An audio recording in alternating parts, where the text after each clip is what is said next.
Puasa sunnah ini merupakan terang di alam kubur kita nanti. Yang kedelapan, at-tasqil limizanihi, diberikan keringanan pada timbangan di hari akhirat nanti. Bahwa setelah dibangkitkan dari kubur, setiap kita akan menghadapi perhitungan, akan ditimbang segala macam kebaikan dan segala macam kejahatan yang pernah kita lakukan di dalam kehidupan. Orang yang melaksanakan ibadah puasa sunnah, at-tasqilu limizanihi, diberikan keringanan timbangan hari akhiratnya nanti.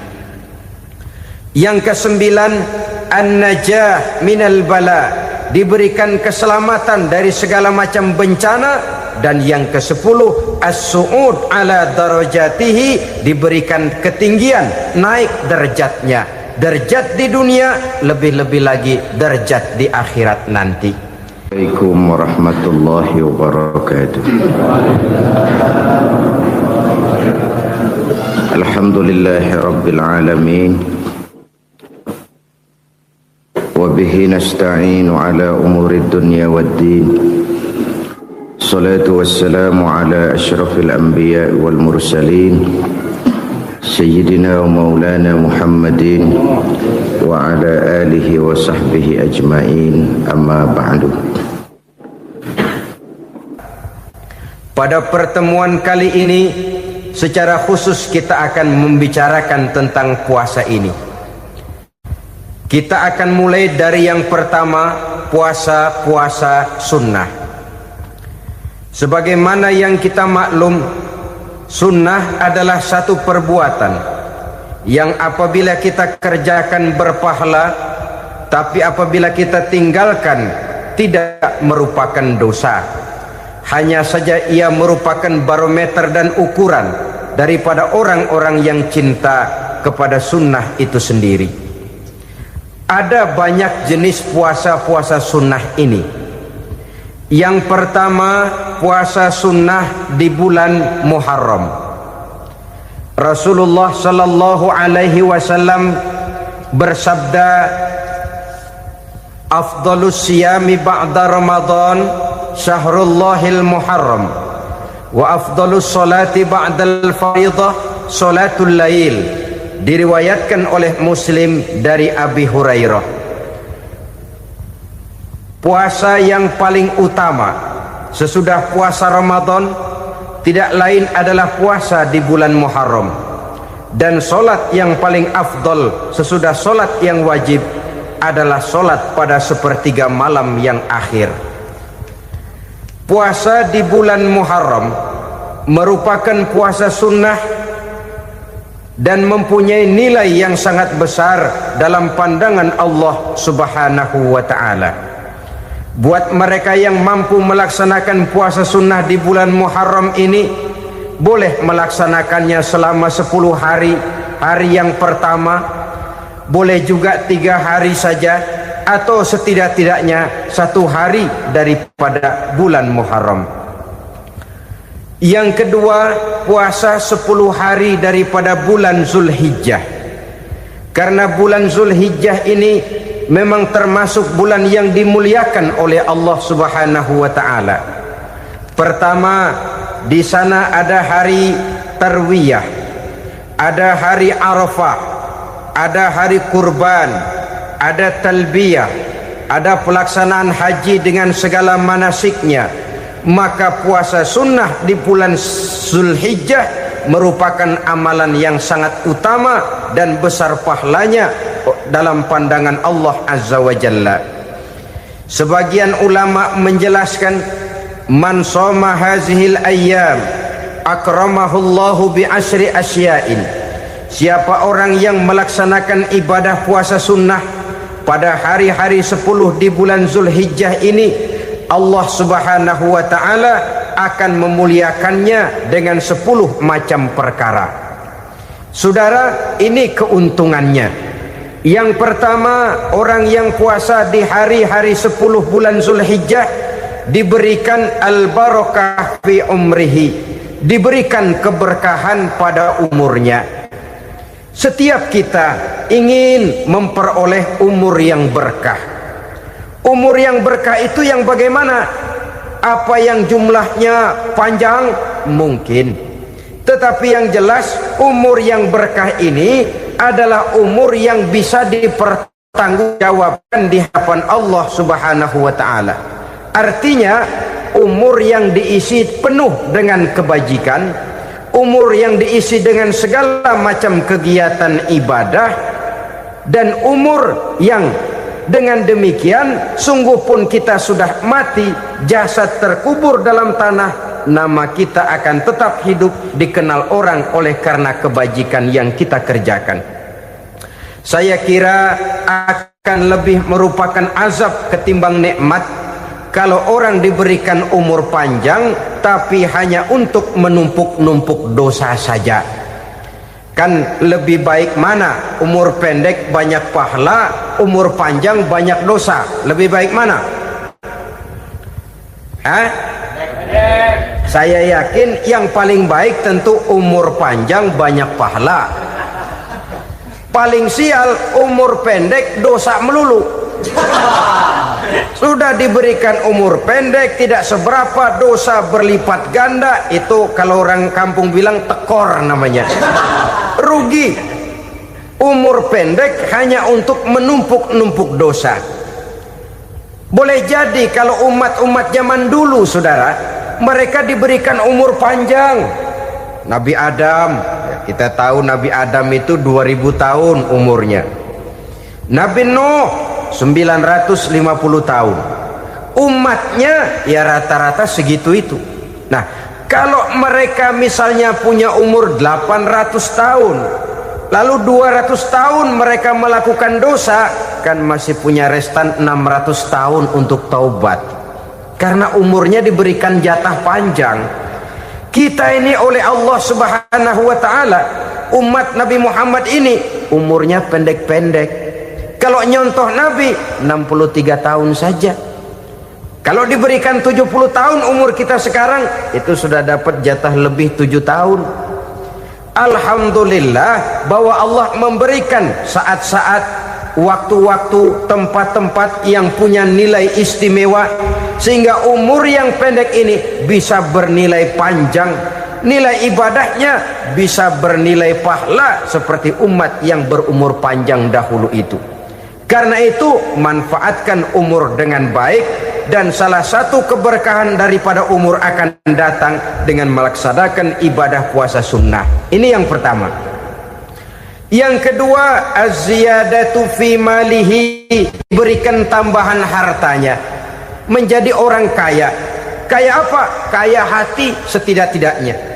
Karena dengan tekun dan rajin melaksanakan ibadah puasa, yang segera tertanam dalam jiwa seseorang merasakan cukup di dalam kehidupan.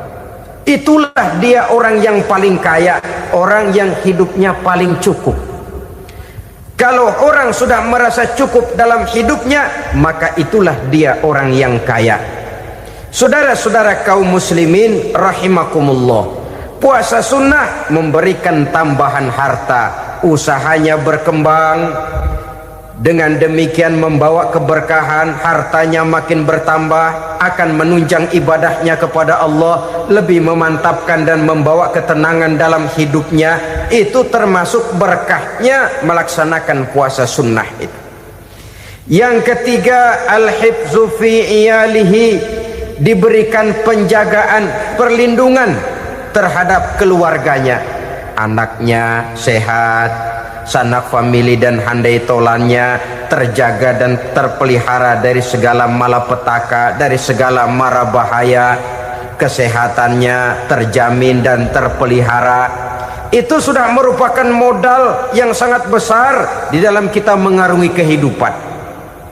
Sebab rasanya sulit untuk bahagia, duit kita banyak sekali, usaha kita selalu mendatangkan untung yang berlipat ganda.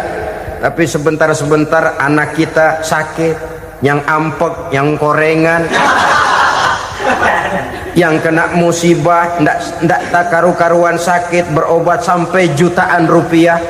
Itu kan sudah tidak membawa kebahagiaan. Uang masuk yang begitu banyak jumlahnya, habis akhirnya untuk berobat saja. Sebenarnya hitung-hitung ya seri-seri juga. Usaha berhasil, duit banyak, habis untuk berobat. Lah sama juga saudara-saudara. Jadi dengan demikian, biar duit kita banyak, asal keluarga pada sehat saja, udah enak bener itu. Duit banyak, ekonomi cukup, keluarga sehat, nikmat rasanya menjalani kehidupan ini. Yang kiamat sudah duit kagak barang seperak, keluarga ampek semua. Kiamat sudah.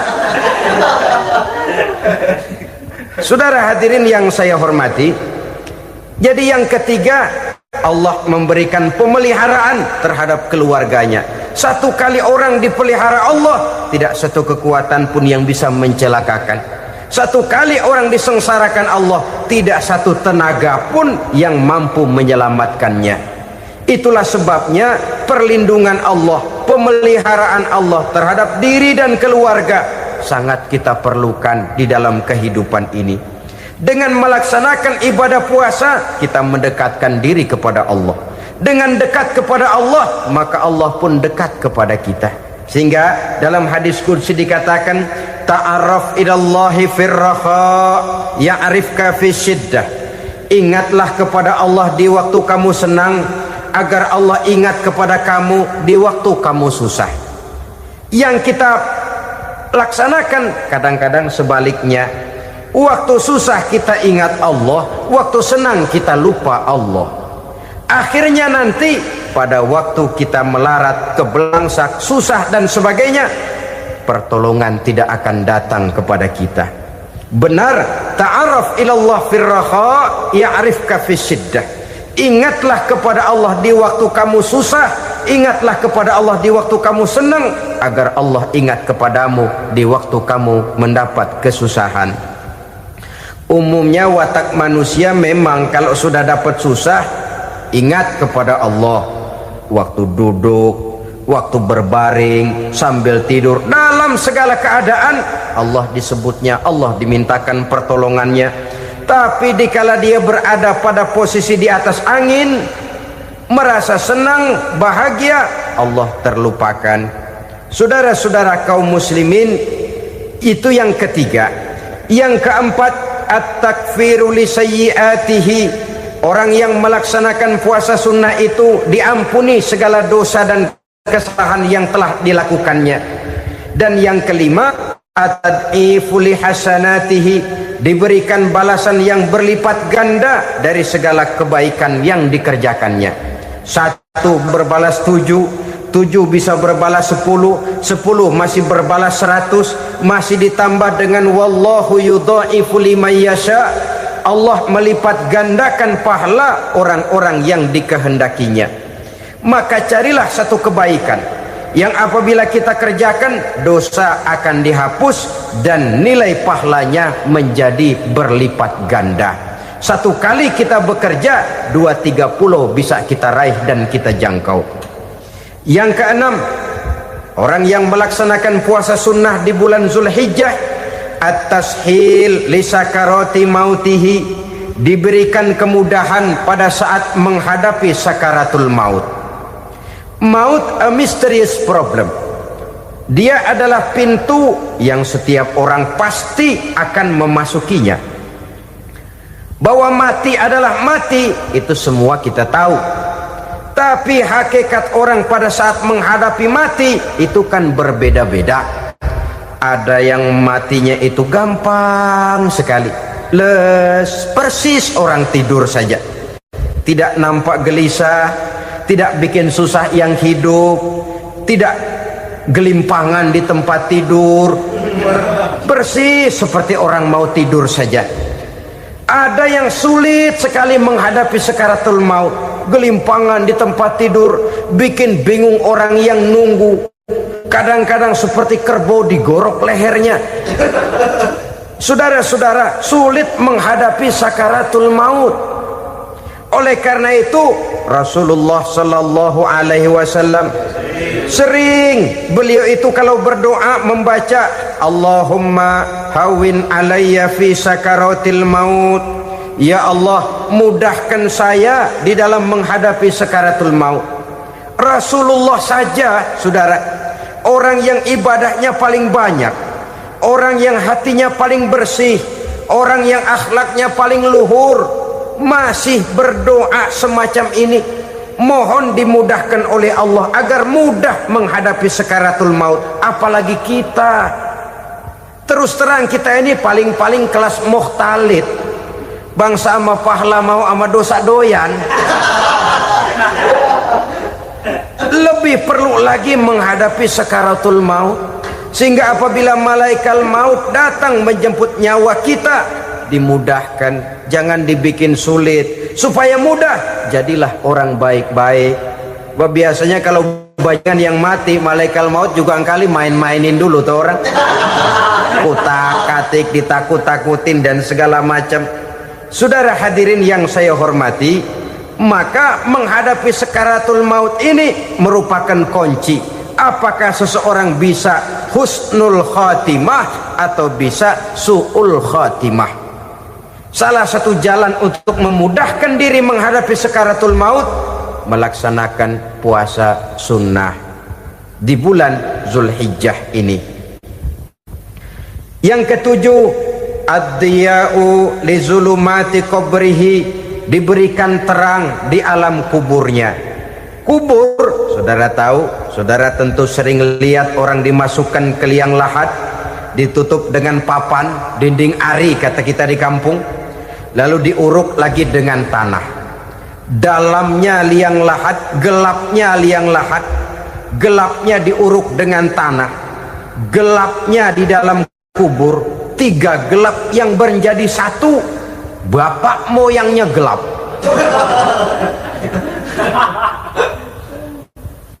Puasa sunnah ini merupakan terang di alam kubur kita nanti. Yang kedelapan, at-tasqil limizanihi, diberikan keringanan pada timbangan di hari akhirat nanti. Bahwa setelah dibangkitkan dari kubur, setiap kita akan menghadapi perhitungan, akan ditimbang segala macam kebaikan dan segala macam kejahatan yang pernah kita lakukan di dalam kehidupan. Orang yang melaksanakan ibadah puasa sunnah, at-tasqilu limizanihi, diberikan keringanan timbangan hari akhiratnya nanti. Yang kesembilan, an-najah minal bala, diberikan keselamatan dari segala macam bencana. Dan yang ke-10, as-su'ud ala darajatihi, diberikan ketinggian, naik derajatnya, derajat di dunia, lebih-lebih lagi derajat di akhirat nanti. Ini keutamaan yang diberikan Allah Subhanahu wa ta'ala kepada mereka yang melaksanakan ibadah puasa 10 hari di bulan Zulhijjah, menurut penjelasan sebagian dari para ulama kita. Jadi setelah puasa Muharram ada lagi puasa Zulhijjah. Kemudian puasa sunnah yang ketiga, puasa sunnah pada hari Senin dan hari Kamis. Apa sumber hukumnya? Diriwayatkan oleh Imam Muslim dari Abi Qatadah, Rasulullah Shallallahu Alaihi Wasallam ditanya tentang puasa pada hari Senin. Kenapa Rasul melakukan itu? Beliau menjawab, zalika yaumu wulidtu fihi wa yaumu bu'istu au unzila alayya fihi. Hari Senin itu adalah hari di mana aku dilahirkan dan hari di mana aku dibangkitkan. Wahyu pertama turun kepadaku pun pada hari itu. Maka sunnah melaksanakan puasa pada hari itu. Adapun hari Kamis, ada hadis yang diriwayatkan oleh Imam Turmuzi dari Abi Hurairah, Nabi bersabda, tu'radul a'malu yaumul isnaini wal khamisi fa uhibbu ay yu'rada amali wa ana sha'im. Disetor amal setiap manusia pada hari Senin dan pada hari Kamis. Maka aku ingin, kata Nabi, agar pada saat amalku disetor itu aku sedang puasa. Jadi malaikat itu menurut riwayat ini mencatat dan menyetorkan catatan amalan seseorang pada hari Senin, hari Kamis. Tiap hari Senin amalan kita disetor oleh malaikat. Catatan terakhir tentu yang sedang kita kerjakan, sehingga yang masuk daftar, saya tinggalkan orang ini, dia sedang puasa, karena naik catatan amalnya pada hari Senin. Kamis diangkat lagi, catatan paling akhir, saya tinggalkan orang ini, dia sedang puasa. Itu makna fa uhibbu ayyurada amali wa ana shaim. Aku senang kalau pada saat amalku disetor, catatan paling akhir aku lagi puasa. Satu keistimewaan. Alangkah celaka tiap amalan disetor kita sedang berbuat jahat. Senin, Kemis, teler, mabok, judi. Tiap amalan disetor, catatan akhirnya saya tinggalkan si fulan lagi teler. Laporan Senin. Kemis laporan lagi, saya tinggalkan si fulan lagi mirit kartu. Saudara hadirin yang saya muliakan, alangkah jeleknya catatan kita. Oleh karena itu sunnah puasa pada hari Senin dan hari Kamis. Ini amalan sunnah, saudara-saudara. Dan oleh karena ini amalan sunnah, sebagian ulama memberikan penjelasan, walaupun lupa niat, kalau sudah malam itu lupa niat, boleh niatnya sudah siang puasa sunnah ini, dengan catatan dari pagi belum makan apa-apa.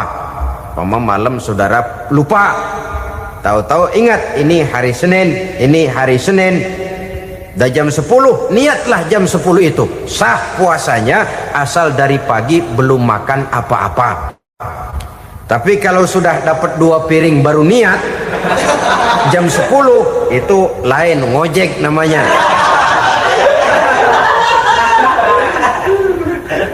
Jadi puasa sunnah yang ketiga, puasa pada hari Senin dan hari Kamis. Yang keempat, puasa jenis sunnah yang keempat, puasa 6 hari di bulan Syawal. Diriwayatkan oleh Imam Muslim dari Abi Ayyub bahwa Nabi bersabda, "Man shoma Ramadhana summa atba'ahu sittan min Syawal kana kasyamid dahri." Barang siapa yang berpuasa di bulan Ramadan kemudian diikutinya dengan 6 hari di bulan Syawal, maka dia seolah-olah seperti orang yang berpuasa 1 abad lamanya. Allahu Akbar. Demikian besar keuntungannya. 6 hari di bulan Syawal sama dengan orang yang berpuasa 1 abad lamanya. Ini fadailul a'mal, saudara-saudara. Jangan diartikan karena menang sudah puasa 6 hari bulan Syawal, Ramadan tahun depannya lantas nggak puasa. Kenapa? Ukurannya sudah 1 abad. Bukan itu pengertiannya. Ini mendorong orang memberikan ganjaran pahala yang sedemikian besar. 6 hari setelah Ramadan, artinya di bulan Syawal. Tidak pada hari pertama Syawal karena haram hukumnya berpuasa pada hari fitri itu. 6 hari di bulan Syawal. Tinggal lihat yang mampunya saja. Boleh berurutan, boleh tidak berselang-seling, boleh, asal saja jumlahnya 6 hari selama masih bulan Syawal itu. Hari ini 3 hari lagi, 4 hari lagi, diselang-seling atau berurutan, itu juga lebih baik. Puasa sunnah 6 hari daripada bulan Syawal. Kemudian yang kelima, puasa sunnah 3 hari pada setiap bulan. 3 hari pada setiap bulan. Diriwayatkan oleh Imam Bukhari dan Muslim dari Abi Hurairah. Abi Hurairah bercerita, "Ausani khalili sallallahu alaihi wasallam bisalasin."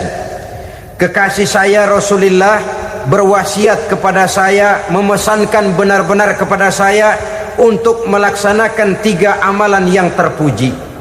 Pertama, siyamu salasati ayyamin min kulli syahrin. Puasa 3 hari dalam setiap bulan. Ini wasiat yang pertama.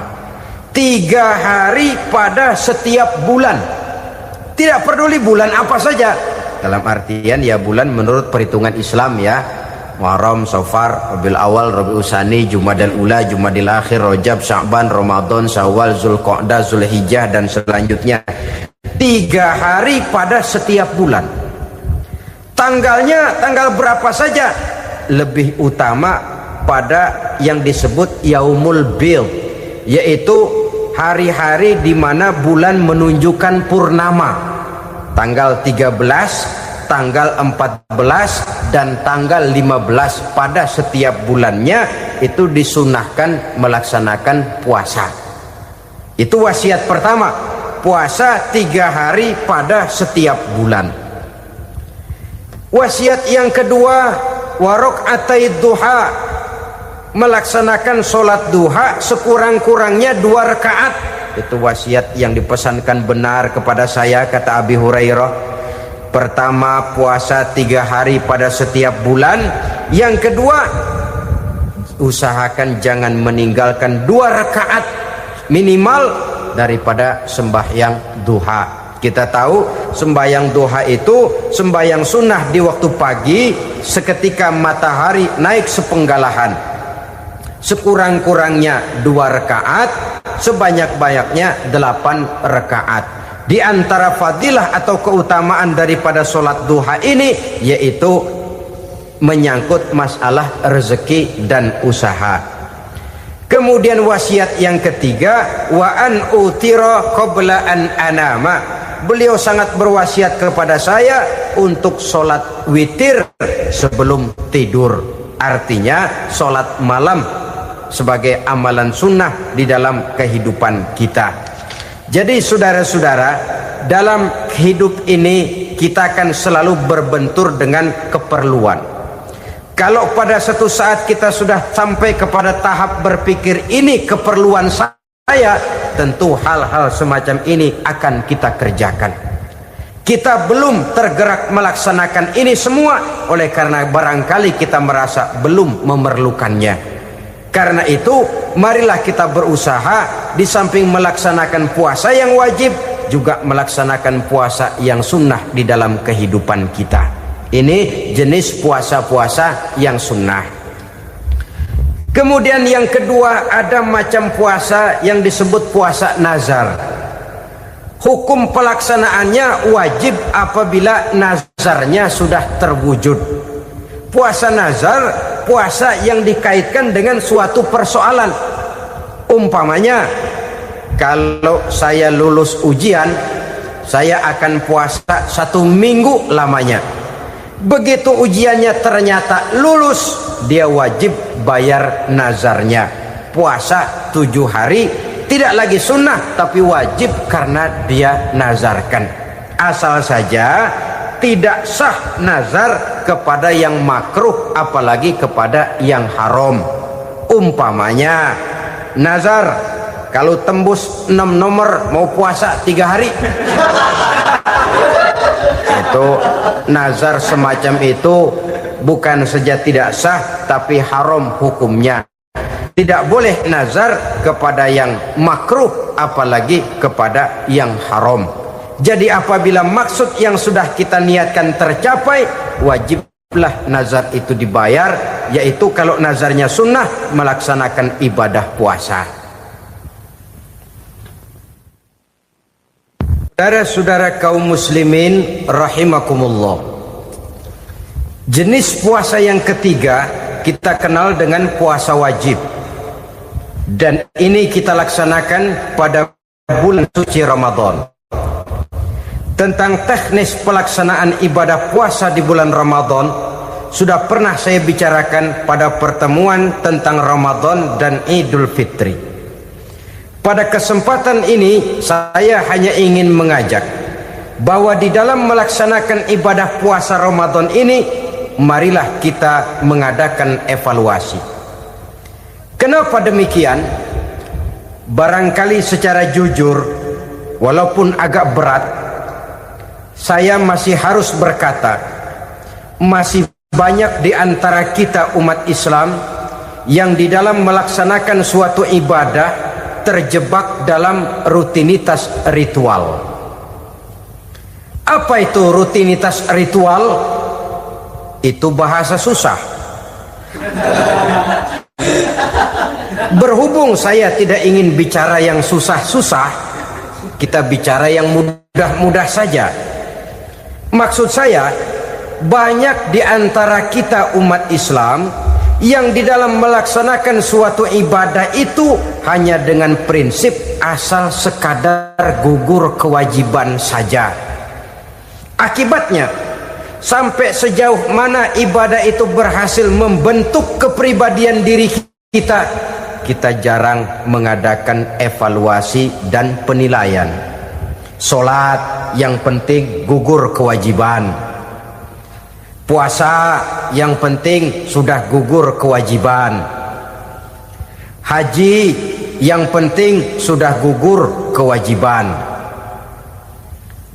Maka jangan heran kalau itu yang jadi prinsip, ibadah lantas tidak punya dampak dalam membentuk kepribadian diri.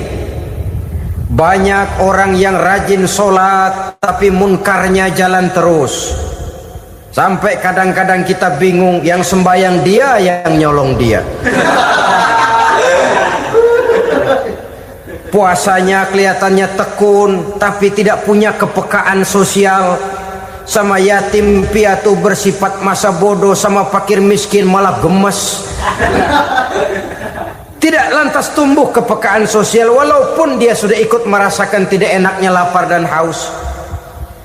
Ada juga yang sudah haji 4-5 kali mondar-mandir Jakarta Mekah, tapi gaya hidupnya tetap seperti katak di kolong tempurung, picik, sempit pandangan, dangkal hati, tidak terbuka walaupun sudah melihat Islam dalam skala internasional.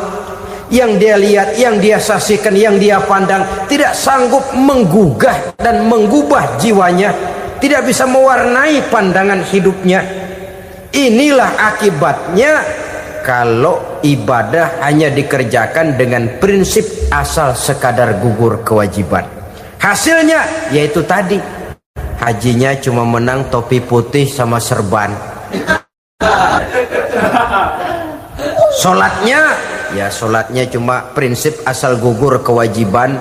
Begitu juga puasanya, begitu juga zakatnya dan ibadah-ibadah lainnya. Bukan tanpa satu maksud. Jikalau Allah Subhanahu wa taala memerintahkan kita melaksanakan ibadah puasa di bulan suci Ramadan, bahkan maksud itu sangat pada penghujung ayat yang memerintahkan kita puasa. Ya ayyuhalladzina amanu kutiba alaikumus syiyam kama kutiba alal ladzina min qablikum la'allakum tattaqun. Orang yang beriman diwajibkan atas kamu berpuasa, telah diwajibkan juga kepada orang-orang yang sebelum kamu, la'allakum tattaqun, agar kamu dengan puasa itu menjadi manusia yang bertakwa kepada Allah Subhanahu wa taala. Dengan kata lain, berhasil atau tidak puasa Ramadan kita ini akan nampak takwa kita meningkat atau tidak setelah kita melaksanakan ibadah puasa. Sehingga kalau orang mengatakan Ramadan itu merupakan month of training, bulan latihan, keluar latihan tentu harus semakin naik dan baik gaya kehidupan kita. Jadi tujuan utama daripada pelaksanaan ibadah puasa adalah untuk membentuk manusia yang bertakwa. Nah, takwa itu kata Imam Qusairi hurufnya ada 4. Ta, qaf, wawu, ya. Masing-masing huruf ini simbol dari pribadi orang yang bertakwa, bina dan dibentuk oleh pelaksanaan puasanya. Mari kita lihat. Huruf ta adalah lambang dari sifat tawadhu, rendah hati. Orang yang bertakwa, orang yang tidak mempunyai sifat sombong. Puasa menanamkan kita kesadaran terhadap kelemahan, terhadap keterbatasan, terhadap segala ketidakmampuan yang kita miliki. Ya Allah, baru sehari nggak kena makan, nggak kena minum, sudah begini lemesnya. Puasa memang, kalau pagi orang masih sehat, masih terdorong oleh sahur, siang masih lumayan, tapi zuhur ke atas biasanya mulai sikap lemah manusiawi, keterbatasan kekuatan biologis itu mulai nampak. Dari sini tanam satu kesadaran, kalau begitu apa yang mau disembuhkan di hadapan Allah? Kaya, siapa sih orang paling kaya? Ilmu, siapa sih orang paling pintar? Pangkat, siapa sih orang paling tinggi jabatannya? Dari sifat semacam ini lahir introspeksi, rasa mawas diri, timbul sifat tawaduknya, rendah hatinya, tidak melonjak menjadi angku dan sombong lantaran sedikit kemampuan dan kekuatan yang dimilikinya. Lalu untuk sikap yang lebih jauh, terwujudlah, terbentuklah apa yang dinamakan stabilitas temperatur batin. Orang tetap konstan menjaga nilai-nilai idealisme yang pernah dimilikinya. Dia mulai dengan adil, dia berjalan tetap dengan keadilan, dan dia berakhir juga tetap dalam keadilan. Jangan mulainya adil, tengahnya setengah adil, di akhirnya malah zolim sama sekali. Ini tidak punya stabilitas temperatur batin. Kan banyak orang begitu toh. Mulanya benar, belakangan mau benar sendiri. Mulanya sudah rela berkorban buat kepentingan orang banyak, belakangan malah selalu mengorbankan kepentingan orang banyak. Waktu di bawah rajin baca ayat kursi, dapat kursi lupa ayat. Stabilitas temperatur batin, tertipu oleh perasaan seolah-olah situasi dan kondisi sudah serba memungkinkan, sudah serba menguntungkan. Orang yang dibentuk pribadinya oleh pelaksanaan ibadah puasa, dia sadar apapun keberhasilannya, apapun kedudukannya, apapun nilai kekayaannya, itu cuma sebagian kecil sekali dari apa yang ada pada zat Allah Subhanahu wa ta'ala. Hati tidak takabur, sesuai dengan namanya takabur dari kalimat takabbaro ya takabbaru, membesar-besarkan diri. Orang yang suka membesar-besarkan diri, orang yang tidak yakin bahwa dirinya orang besar, lalu dibesar-besarkan dirinya. Sebenarnya itu sudah satu sikap di mana dia tidak percaya kepada diri sendiri. Dirinya sebenarnya bukan apa-apa, cuma ingin dianggap besar, lalu dibesar-besarkan. Takabbur namanya. Puasa sekali lagi melatih kita menanamkan kesadaran akan kelemahan dan keterbatasan kita sebagai makhluk.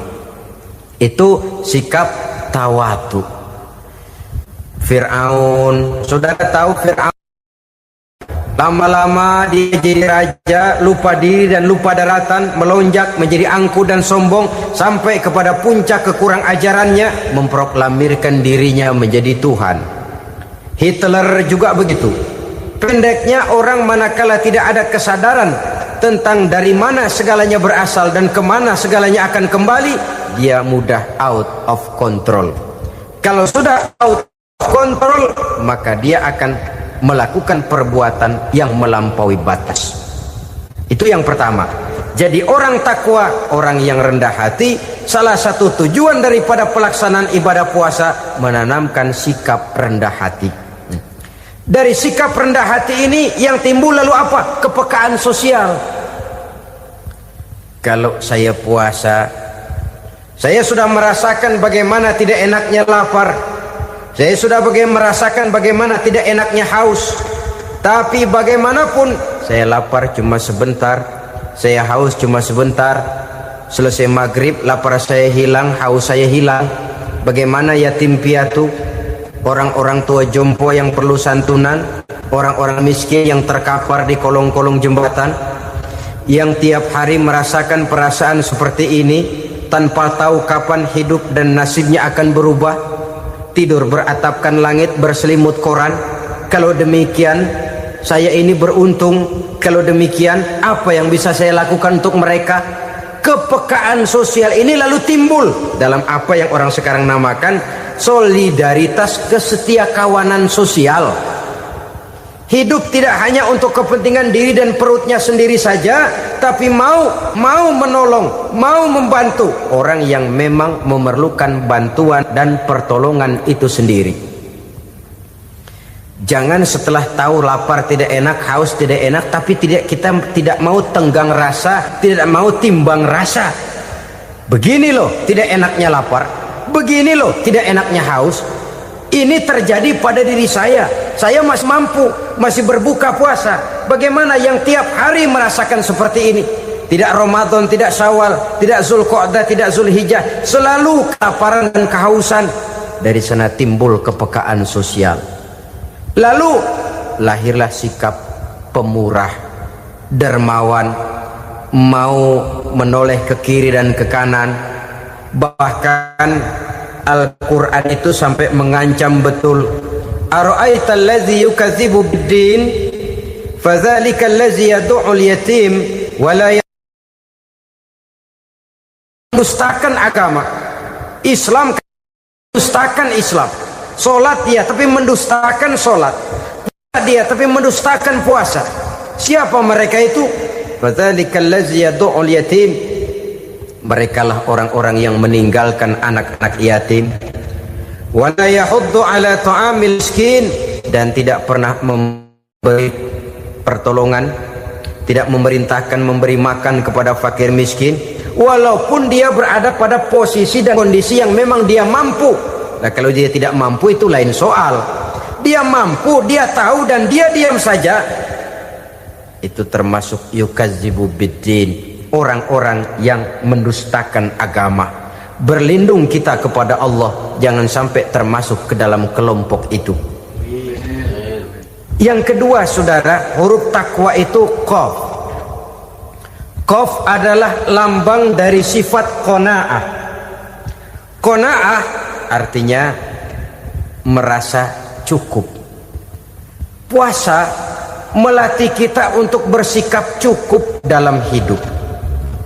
Kalau kita perturutkan menjelang saat berbuka, menunggu waktu berbuka, istilah orang di Jawa Barat ngabuburit katanya, kita menunggu saat berbuka, segalanya saja ingin kita beli, segalanya saja ingin kita minum, semuanya saja ingin kita makan, sebab nafsu sudah begitu berupa. Perut sudah sedemikian lapar, kerongkong sudah sedemikian haus, rasanya semuanya saja ingin kita telan. Tapi tahukah kita bahwa setelah maghrib berbunyi, berapa banyak yang kita makan, berapa banyak yang kita minum?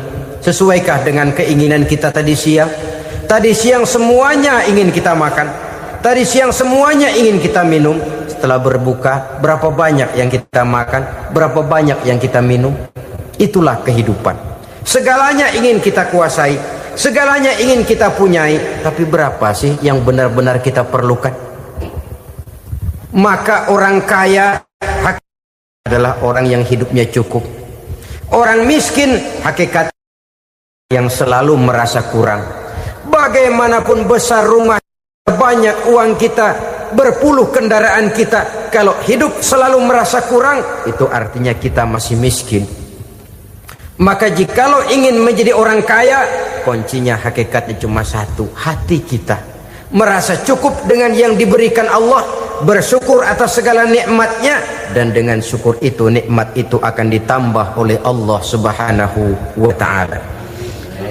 Puasa menimbulkan sifat qanaah, dan qanaah adalah watak daripada orang-orang yang bertakwa kepada Allah Subhanahu wa ta'ala.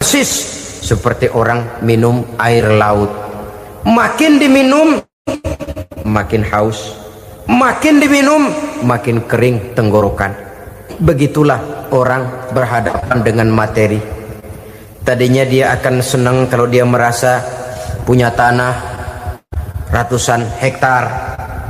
Sudah ratusan hektar tidak cukup, ngelamun lagi, alangkah nikmatnya kalau bisa beli gunung. Gunung dibeli, sudah punya gunung, lihat laut, aduh kalau laut juga bisa dibeli, beli lagi laut. Sudah punya laut, lihat ke atas langit, ada yang jual apa enggak ya?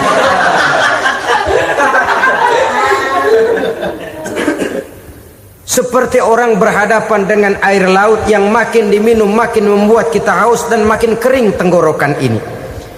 Maka itu harus dihentikan. Sikap untuk menghentikan itu tidak lain adalah dengan sifat qanaah itu tadi, merasa cukup dengan apa yang diberikan Allah, mensyukuri nikmatnya. Itu yang kedua. Yang ketiga, pada kalimat takwa ada huruf wawu. Wawu adalah simbol dari sifat wara dengan ain. Wara, orang yang terpelihara dirinya baik dari yang syubhat, lebih-lebih dari yang haram. Syubhat, saudara tahu, barang yang remeng-remeng. Tapi sungguh pun remeng-remeng, kira-kira prosentasenya 70-30. 70% haram, 30% kemungkinan halalnya. Maka yang syubhat lebih baik dijauhi daripada diambil. Orang yang punya kepribadian wara, dirinya terpelihara, jangankan dari yang haram, dari yang syubhat saja dia sanggup menjaga dan memelihara dirinya.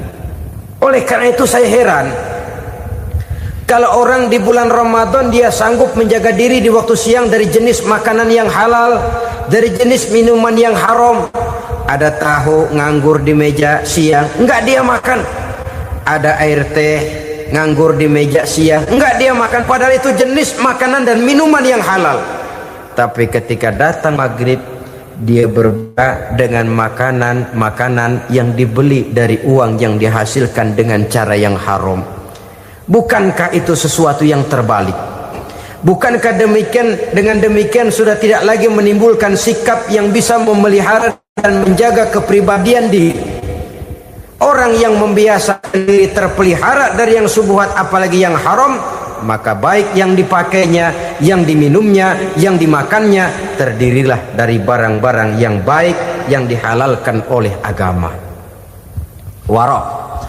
Kemudian yang keempat, pada huruf kalimat takwa ada huruf yakin. Huruf ya, simbol dari sifat yakin. Orang yang puasa dibentuk kepribadiannya mempunyai satu keyakinan yang tangguh, dan keyakinan adalah ciri daripada orang yang takwa. Kita lihat yang dipanggil melaksanakan ibadah puasa ini kan iman. Karena memang sulit untuk melaksanakan puasa kalau tidak iman yang jadi dasar.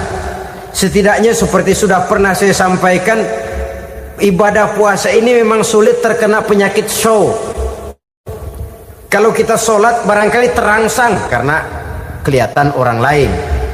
Kalau kita pergi haji mungkin jadi sugesti karena orang banyak tahu. Kalau kita bayar kita jadi terangsang karena banyak orang lihat. Tapi kalau sudah puasa, puasa itu kan yang tahu cuma kita dan Allah saja.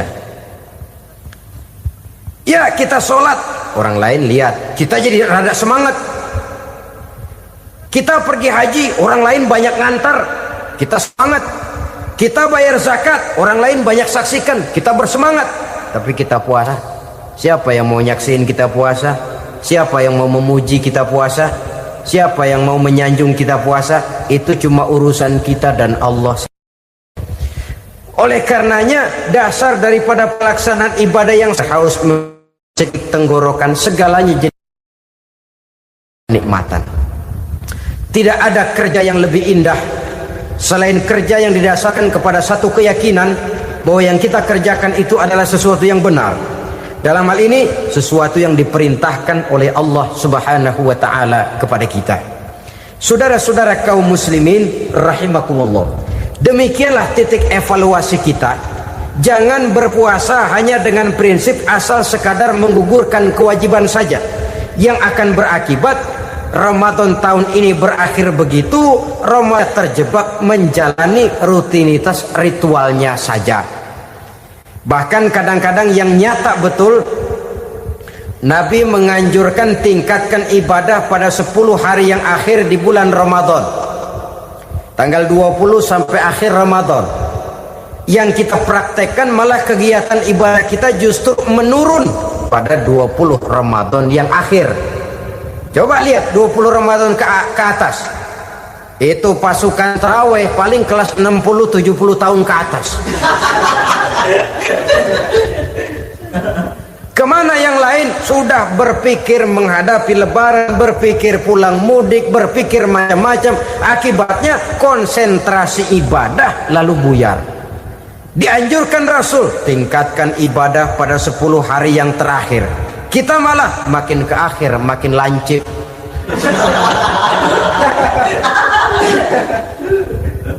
Saudara-saudara kaum muslimin rahimakumullah, kita terjebak oleh sesuatu yang sementara, oleh sesuatu yang bersifat kulit, lalu meninggalkan isinya. Padahal jikalau kita tidak mengisi Ramadan dengan kegiatan ibadah, berarti kita tidak keluar dari Ramadan dengan jiwa yang baru, yang sudah ditempa oleh pengalaman ibadah di bulan Ramadan. Artinya kita tidak kembali kepada fitrah, kesucian seperti saat kita dilahirkan. Lalu kalau kita tidak kembali kepada fitrah, apa yang mau kita rayakan pada Idul Fitri itu?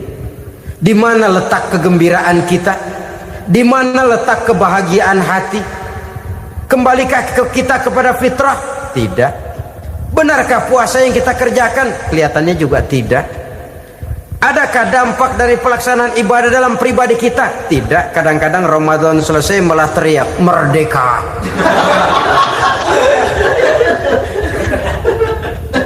Kalau tadinya Ramadan dia merasa terhalang, mau keluar siang, mau makan siang, bulan puasa, mau minum siang, bulan puasa, mau gandengan, bulan puasa.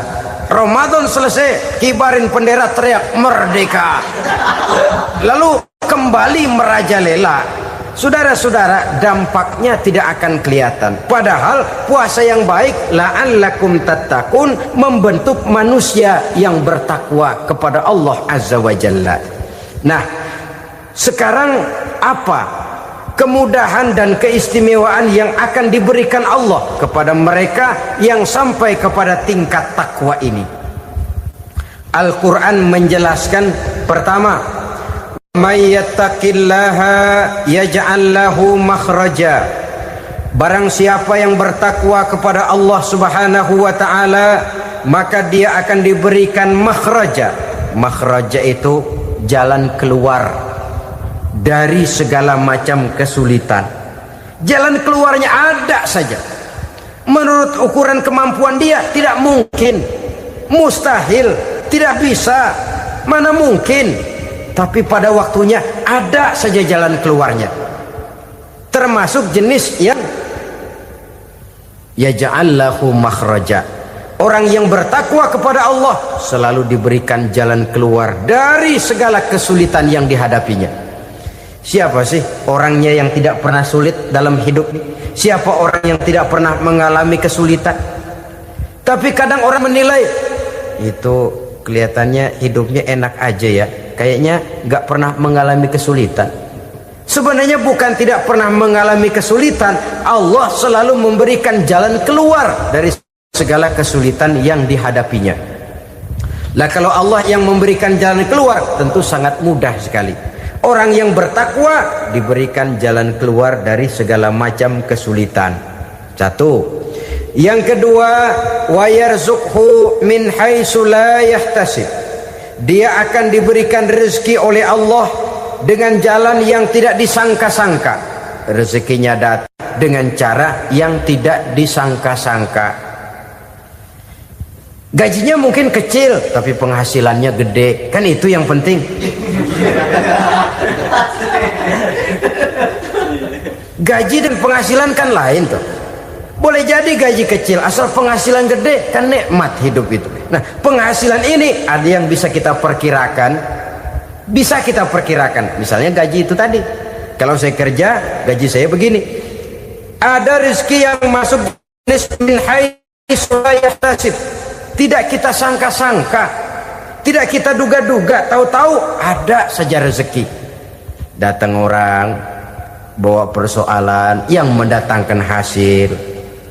Sebab rezeki, jodoh, maut memang seperti bayangan. Kita uber-uber dia lari, kita diem dia diem. Kan gemesin itu. Bayang-bayang itu begitu. Kita kejar, dia lari. Rezeki juga begitu. Kita diem, dia diem. Setengah mati yang namanya rezeki kita cari, kita uber. ngubik sampai ratusan bohong kita kerjain. Tapi memang belum waktunya, ya sulit untuk tembus. Tapi kadang-kadang giliran kita nongkrong di rumah, datang orang bawain rezeki. Itulah yang namanya rezeki. Tapi ini untuk orang yang bertakwa. Kalau tidak punya kredibilitas takwa, jangan lalu pakai ayat ini. Diberikan Allah dengan rezeki dengan jalan yang tidak disangka. Kan ada ayatnya dah, kita mah manteng aja di rumah dah. Ntar juga tuh rezeki datang. Ini fasilitas yang diberikan kepada orang yang wa may yattaqillah, bertakwa kepada Allah, yarzuqhu min haitsu la yahtasib, diberikan rezeki dengan cara yang tidak disangka-sangkanya. Maka kadar ketakwaan jangan membuat kita buruk sangka. Tuh orang ya nggak kemana-mana, duitnya ada aja. Kalau dia takwa, Allah berikan jalan keluar. Yang lantas ngelihat kiai orangnya ahli ibadah, ilmunya tinggi, akhlaknya luar biasa, takwanya tinggi, rezekinya lancar, lalu husnuzon nih kiai nggak kemana-mana, duitnya banyak, miara tuyul kali ini. Itu termasuk jaminan Allah yang masuk kategori min haitsu la yahtasib. Yang ketiga, yaj'al lahu min amrihi yusra, dimudahkan segala urusannya. Dimudahkan segala urusannya. Kemudian yang keempat, yukaffir anhu sayyiatihi wa yu'azzim lahu ajra, diampuni segala kesalahannya dan dibesarkan pahala kebaikan yang dikerjakannya. Maka mudah-mudahan puasa yang kita kerjakan mengantarkan kita kepada ketakwaan kepada Allah, dan takwa membuka janji Allah kepada kita di dalam kehidupan ini. Inilah saya percaya kepada sesuatu yang saya mengerti, sesuatu yang boleh dipelajari sejak TK sampai perguruan tinggi, sejak anak-anak sampai kakek nenek. Saya bukan percaya kepada sesuatu yang saya tidak mengerti tapi yang harus saya percaya. Saya justru percaya kepada sesuatu yang memang saya mengerti. Saudara-saudara, demikianlah bahwa Tuhan dalam Islam adalah Tuhan yang terbuka, rasional, boleh dipelajari sejak kakek-kakek sampai anak-anak, sejak TK sampai kepada perguruan tinggi. Lalu yang kedua, masih menurut kata dia, saya adalah pengagum Amerika, dia bilang, sebagai penegak hak-hak asasi manusia, sebagai pahlawan demokrasi yang pagi-pagi sudah mencanangkan di dalam dia punya Declaration of Independence bahwa semua manusia dilahirkan sama, all men are created equal. Saya kagum dengan itu. Sampai pada satu saat, menurut cerita dia, saya berada di New York, saya mau masuk sebuah restoran, saya tertegun ketika saya akan masuk. Di pintu restoran itu tertulis white only, white only, hanya melayani kulit putih. Artinya sing kulite ireng minggir. Saya gelo, saya nelongso, bahasa Inggrisnya. Katanya all men are created equal, semua manusia dilahirkan sama. Lah ini kok tegel-tegele, kok sampai hati bikin tulisan hanya melayani kulit putih. Sampai saya melihat dalam Islam ini betapa si kulit putih dan si kulit hitam duduk saling berdampingan. Masjid menjadi simbol semangat kebersamaan mereka. Siapapun masuk masjid, buka sepatu. Di sana mereka menghadap ke arah yang sama, menyembah Allah Tuhan yang sama, mengikuti cara Rasul yang sama, melakukan gerak yang sama, membaca bacaan yang sama, dengan bahasa yang sama. Persaudaraan seperti inilah yang lama saya dambakan. Ini kenapa saya memilih Islam. Saudara-saudara kaum muslimin, saya ingin menggunakan cerita ini sebagai pengantar bahwa salah satu misi Islam memang membebaskan manusia dari ras diskriminasi. Nabi menyatakan, innallaha la yanzuru ila suwarikum wa amwalikum, walakin yanzuru ila qulubikum wa a'malikum. Sungguh Allah tidak melihat tampangmu, Allah tidak melihat potonganmu, Allah juga tidak melihat hartamu. Yang Allah lihat adalah hati dan amal perbuatanmu. Islam membebaskan manusia dari ras diskriminasi. Dari manapun orang datang, apapun warna kulitnya, dari suku apapun ia dilahirkan, akidah mengikatnya dalam satu persaudaraan yang mesra, persaudaraan Islam. Nilai manusia dengan demikian bergantung kepada ketakwaannya. Takwa seperti kita tahu adalah bahasa Quran yang sudah menjadi bahasa kita. Sedemikian sering kalimat ini dipakai sampai-sampai ia mengalami pergeseran dari arti yang sebenarnya. Takwa sejauh yang kita baca dari peninggalan para ulama kita mempunyai konotasi imtithalul awamir wajtinabun nawahi, melaksanakan seluruh yang diperintah Allah dan meninggalkan semua yang dilarangnya. Apa perbedaan prinsipnya? Kalau melaksanakan perintah itu sesuai dengan kemampuan, tapi menjauhi larangan itu mutlak. Enak kalau ada ayat jauhilah larangan Allah semampu kamu, enak. Yang semampu kita itu melaksanakan perintah, tapi kalau sudah meninggalkan larangan mutlak, jauhi, tinggalkan. Disitulah nilai ketakwaan seseorang. Ini kan enggak, karena takwa digunakan oleh semua orang, akhirnya artinya bergeser. Semua ngomong takwa. Pejabat kalau dilantik bertakwa, bertakwa, bertakwa, sampai membleh bertakwa. Setelah pelantikan takwa ngalor dia ngidul. Harus dikembalikan kepada pengertian asalnya. Takwa itu adalah komitmen seseorang kepada perintah Allah dan komitmen meninggalkan yang dilarangnya sesuai dengan kemampuan. Di situ nilai manusia dalam pandangan Allah. Yang tadi Nabi katakan, Allah nggak lihat potongan kita, Allah nggak lihat harta kita. Yang Allah lihat adalah hati dan amal perbuatan, dan itulah takwa itu. Maha benar Allah dengan firman-Nya yang menyatakan, inna akramakum indallahi atqakum. Yang paling mulia di antara kamu dalam pandangan Allah adalah orang yang paling bertakwa kepadanya. Sering sekali sekarang ini kalimat agama digunakan untuk maksud yang tidak sama dengan maksud agama. Ya contoh kalimat takwa ini. Atau misalnya kita baca iklan, telah berpulang ke rahmatullah dengan tenang. Kalau dengan tenangnya sih boleh dah, mana ada orang mati kelojotan. Tenang. Tapi ke rahmatullah. Rahmatullah itu kan artinya kasih sayang Allah. Kasih sayang Allah itu kan surga. Kalau bajingan mati, enggak ke rahmatullah pulangnya. Kalau mau jujur mestinya telah pulang ke neraka. Kalau mau jujur, kalau mau pakai bahasa netral sopan, telah berpulang. Begitu sajalah. Pulang kemana? Ya sesuai dengan amalan dia. Tapi kita kadang salah kaprah menggunakan kalimat rahmatullah untuk yang tidak baik. Termasuk di dalamnya penggunaan kalimat takwa ini. Padahal disinilah nilai manusia dalam pandangan Allah. Kalau manusia dinilai dari potongannya, oh bintang film nomor 1 masuk surga. Kalau manusia dinilai dari hartanya, konglomerat nomor 1, kita mau belakangan, buncit banget gitu. Allah maha benar. Yang paling mulia di antara kamu dalam pandangan Allah, yang paling bertakwa kepadanya. Nah, apa sih sifat-sifat orang takwa itu? Ini yang akan kita bicarakan pada pertemuan kali ini. Berangkat dari surah Al-Baqarah ayat 3 sampai dengan ayat 5, kita akan melihat 5 tanda orang-orang takwa itu. Apa dia? Pertama, allazina yu'minuna bil ghaib. Orang yang bertakwa adalah orang yang beriman kepada hal-hal yang gaib. Kita tahu bahwa yang ada ini kan cuma 2 saja pada hakikatnya. Pertama Allah, dan yang kedua alam. Allah adalah apa yang selain alam. Yang selain alam itu ya Allah namanya. Allah itu bukan alam, dan alam bukannya Allah. Allah disebut Khalik, alam disebut makhluk.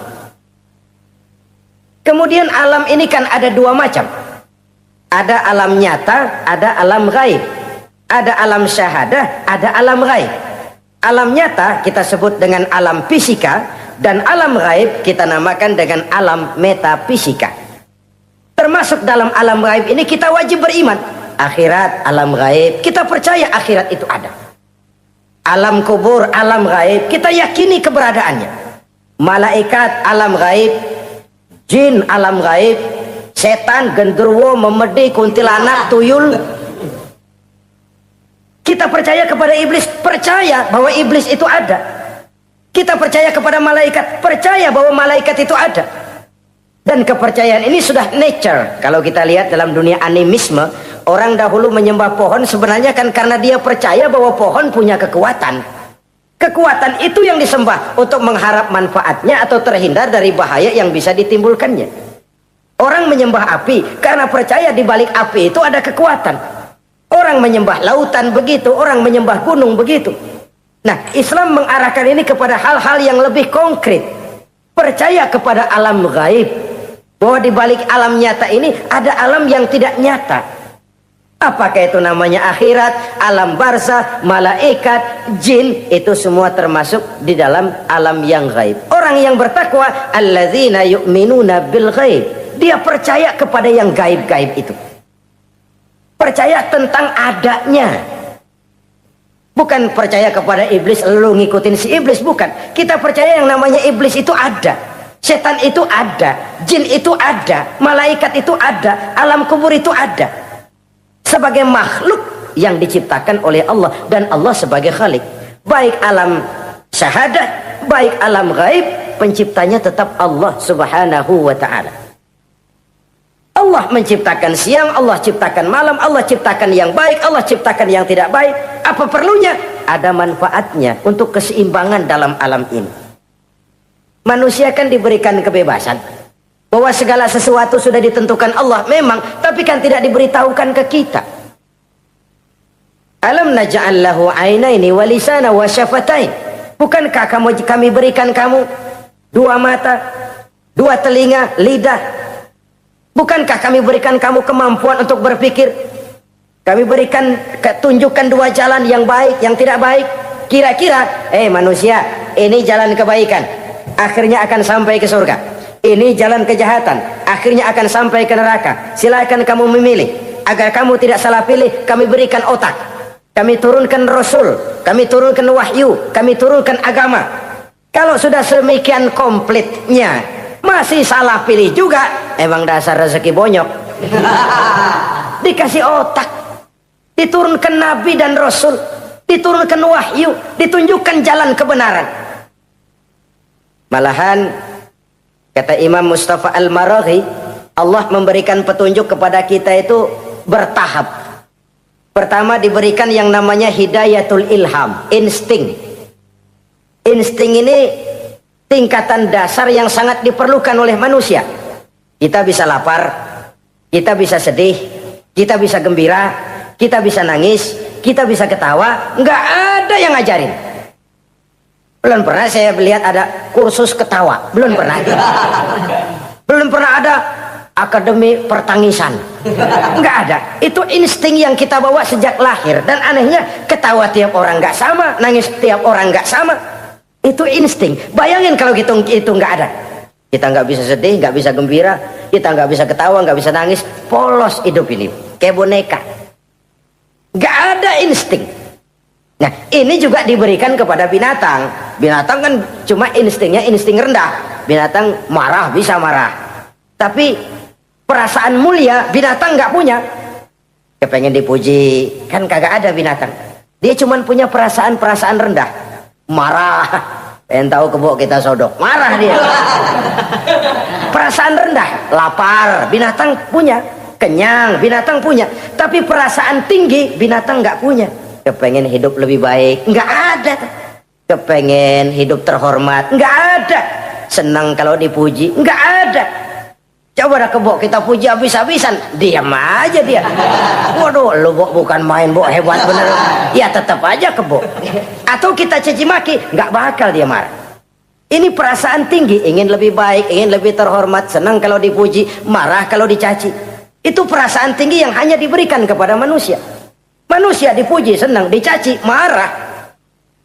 Orang kita puji walaupun wah kamu hebat bener, walaupun dia bilang ah kamu bisa aja, tapi kupingnya tetap aja mekar. Senang kalau dipuji. Insting yang rendah diberikan juga kepada binatang, tapi bukan insting yang tinggi. Ini petunjuk pertama. Dengan itu kita punya perasaan dasar untuk mengagumi, untuk sedih, untuk gembira dan sebagainya. Setelah insting kita diberikan panca indera yang kerjanya juga nggak sama. Penciuman dengan pendengaran dengan penglihatan kan nggak sama. Yang enak buat kuping belum tentu enak buat hidung. Orang buang angin kalau ditinjau dari segi bunyi enak buat kuping, Tapi hidung kan kelabakan. Kerjanya nggak sama. Panca indera ini penting sebagai kesiapan untuk